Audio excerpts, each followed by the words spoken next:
Hello again guys. Ayan, welcome to ayan, our video. Okay, so eto guys ang ulam ko. Ayan, tuyo. Medyo sunog siya kasi pinaglutuan ko guys yung pinagprituhan ng longganisa. Ayan, so this is a sweet and sour longganisa. You can actually buy this sa market of course. Ayan, so eto guys ang ating dinner. Masarap siya guys. Lalo na yung sweet. Ayan. Masarap siya guys. I-combine sa tuyo.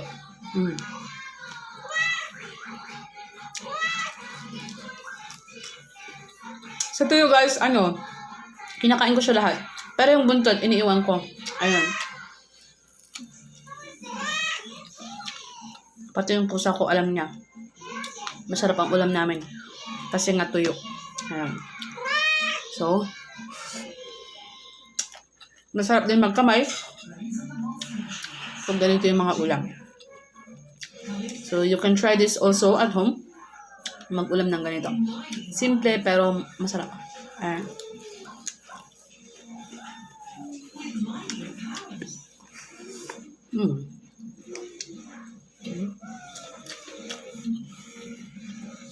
Yummy. Ayan.